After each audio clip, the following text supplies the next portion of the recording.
வணக்கம். G news 24x7 செய்திகளுக்காக செய்தி வாசிப்பவர் உதயகுமார். பெரியபாளையம் பகுதி டிப்பர் லாரி உரிமையாளர்கள் ஆலோசனைக் கூட்டத்தில் குரூப் இன்சூரன்ஸ் போடுவது என்பது உள்ளிட்ட பல்வேறு தீர்மானங்கள் ஏகமனதாக நிறைவேற்றப்பட்டது. திருவள்ளூர் மாவட்டம் செங்குன்றம் சுற்றுவட்டார டிப்பர் லாரி உரிமையாளர்கள் சங்கத்தின் பெரியபாளையம் பகுதி டிப்பர் லாரி உரிமையாளர்கள் ஆலோசனைக் கூட்டம் தண்டலம் தனியார் திருமண மண்டப வளாகத்தில் நடைபெற்றது. இக்கூட்டத்திற்கு சங்கத்தின் கௌரவ தலைவர்கள் பி. ரவி, சி. வேலு ஆகியோர் தலைமை தாங்கினர். சங்கத்தின் துணைத் தலைவர் ஜி. சிலம்பரசன், துணைச் செயலாளர் வி. எஸ். ராஜேஷ்குமார், துணைப் பொருளாளர் கே. அசோக்குமார், இணைத் தலைவர் டி. மகேஷ், இணைச் செயலாளர் ஏ. மோகன், இணைப் பொருளாளர் KAM தமிழரசன் ஆகியோர் முன்னிலை வகித்தனர். இதில் சங்கத்தின் தலைவர் எஸ். காமராஜ், செயலாளர் டி. பாலகிருஷ்ணன், பொருளாளர் எம். கணேசன் ஆகியோர் கலந்து கொண்டு சங்கத்தின் கோட்பாடுகள் மற்றும் கட்டுப்பாடுகள் உள்ளிட்டவைகள் குறித்து எடுத்து கூறி சிறப்புரையாற்றி பேசினர். மேலும் சங்கத்தின் சார்பில் லாரி உரிமையாளர்களே சப்ளையர்களாக உருவாக்க வேண்டும், சங்கத்தின் சார்பில் பெட்ரோல் பங்க் அமைக்க வேண்டும், சங்கத்தின் வாட்ஸ்அப் குழுவில் விவாதங்களை தவிர்க்க வேண்டும், இந்த சங்கத்தில் 230க்கும் மேற்பட்ட உறுப்பினர்கள் அங்கத்தினராக இருப்பதால் ஒற்றுமையுடன் செயல்பட வேண்டும் என்பது உள்ளிட்ட பல்வேறு வகையான அறிவுரைகளை வழங்கினர். மேலும் பெரியபாளையம் பகுதி டிப்பர் லாரி உரிமையாளர்கள் சார்பில் இந்த ஆலோசனைக் கூட்டத்தில் அலுவலகம் அமைக்க வேண்டும், மாத சந்தா ஏற்படுத்த வேண்டும், சங்கத்தின் சார்பில் கடன் வசதிக்கு ஏற்பாடு செய்ய வேண்டும், நிதி சிக்கலை போக்க வேண்டும், சவுடு மண் மற்றும் கிராவல் சப்ளை செய்பவர்களிடம் பணத்தை வசூல் செய்ய பண வசூல் கமிட்டி அமைக்க வேண்டும், அதிக அளவு உறுப்பினர்கள் இருப்பதால் குரூப் இன்சூரன்ஸ் ஏற்படுத்த வேண்டும் என்பது உள்ளிட்ட பல்வேறு தீர்மானங்கள் ஏகமனதாக நிறைவேற்றப்பட்டது. இக்கூட்டத்தில் செங்குன்றம் சுற்றுவட்டார டிப்பர் லாரி உரிமையாளர்கள் சங்கம் மற்றும் பெரியபாளையம் பகுதி டிப்பர் லாரி உரிமையாளர்கள் மற்றும் நிர்வாகிகள், உறுப்பினர்கள் உள்ளிட்ட ஏராளமானோர் கலந்து கொண்டனர். நிகழ்ச்சியின் நிறைவாக அனைவருக்கும் நினைவு பரிசு வழங்கப்பட்டது.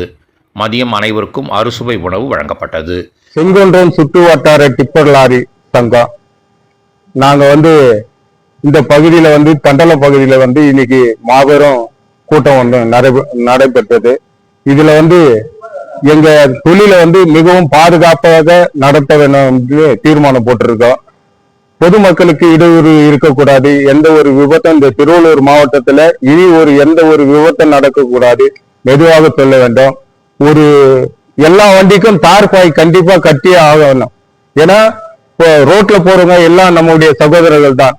ஒரு மண் கட்டி விழுந்தாலும் ஒரு உயிர் சேதமாகிவிடும். ஒரு உயிர் போயிட்டா 1 கோடி கொடுத்தா கூட அந்த உயிரை நம்மளால திரும்ப பெற முடியாது. அதனால எங்க லாரி ஓனர்களுக்கு நான் என்ன சொன்னேன்னா, எல்லாமே தார்பாய் கட்டின்னு போனோம், பாதுகாப்பாக போக வேண்டும், அதிக ஸ்பீடு போகக்கூடாது. அதே மாதிரி இன்சூரன்ஸ் கண்டிப்பா வண்டிக்கு இன்சூரன்ஸ் இருக்கணும், டிரைவருங்க குடிச்சிருக்காங்களா இல்லையான்னு செக் பண்ணணும். இதெல்லாம் நலனை கருதி தான் இன்னைக்கு கூட்டம் போட்டிருக்கோம். சுமார் இதுல எங்க சங்கத்துல 230 பேர் உறுப்பினர்கள் இருக்காங்க. சுமார் இந்த பகுதியில பாத்தீங்கன்னா 1000 லாரிகள் இருக்கு. எங்களை நம்பி ஒரு 10,000 குடும்பங்கள் வாழ்வாதாரத்தை கொடுத்துன்னு இருக்கு இந்த பகுதியில. இந்த பகுதியில சவுடு கிரவலை நம்பிதான் நாங்க தொழில் பண்ணிட்டு இருக்கோம். இந்த பகுதியில கிரவல் எல்லாம் கிரவல் குவாரி எதுவுமே கிடையாது. அதனால ரெகுலரா எங்களுக்கு இந்த பகுதியில தொழில் வேணும். நாங்க கலெக்டரை பார்த்து இந்த பகுதியில தொழில மேலும் மேலும் கோரைகளை விட்டாதான் எங்களுடைய வாழ்வாதாரத்தை பெருக்க முடியும். அதனாலதான் இன்னைக்கு பொதுக்கூட்டம் போட்டிருக்கோம். போக்குவரத்து துறையுடைய விதிமுறைகளை மதிக்கணும். இதெல்லாம் விழிப்புணர்வு நாங்க எங்களுடைய சங்கத்துல இருக்கிற லாரி உரிமையாளருக்கு எடுத்து சொல்லி இருக்கோம். மேலும் இந்த பகுதியில சங்க வளர்ச்சிக்காக நாங்களே சப்ளையர்களுக்கு இனிமேல் லோடு சப்ளை பண்ண மாட்டோம். ஏன்னா அவங்க எங்களுக்கு குறைஞ்ச வாடகை கொடுக்குறாங்க. நாங்களே எங்க சங்க உறுப்பினர்களும் ஆளுக்கு 5 லட்சம் 10 லட்சம் போட்டு இனி வரும் காலங்களில் நாங்களே சப்ளை எடுத்து பெரிய சைட்டு வேலைகளை நாங்களே சப்ளை எடுத்து எங்களுடைய வளர்ச்சி லாரியுடைய வளர்ச்சியை பெருக்க செய்யறதுக்காக இன்னைக்கு மீட்டிங் போட்டிருக்கோம். ஏன்னா ஸ்கேனர் பண்ணா ஸ்கேன் ஆகுது. பில்லு ஒரிஜினல் பில்லு தான் இப்ப இருக்கு. இப்போ அது கோடையிலேயே ஸ்கேன் பண்ணி அந்த சூப்பர்வைசர்கிட்ட ஸ்கேன் பண்ணி எங்க டிரைவரு அது ஸ்கேன் ஆனாதான் வண்டியே வெளியே வரும். இப்போ அந்த மாதிரி ஸ்கேன் பண்றது ஈஸியா இருக்கு, எந்த பிரச்சனையும் இல்லை. பில்லு பேக்குன்றதுக்கான காரணமே இல்லை. அங்க அரசு அனுமதி இல்லாம வர எந்த வண்டியுமே அரசு தக்க நடவடிக்கை எடுக்கிறதுக்கு நாங்களே ஒத்துழைப்பு கொடுக்குறோம். நாங்க வந்து தவறான முறையில வந்து தொழில் நடத்தக்கூடாது. சரியான பில்லு இருந்தா மட்டுமே நாங்க இந்த தொழிலை நடத்துவோம்.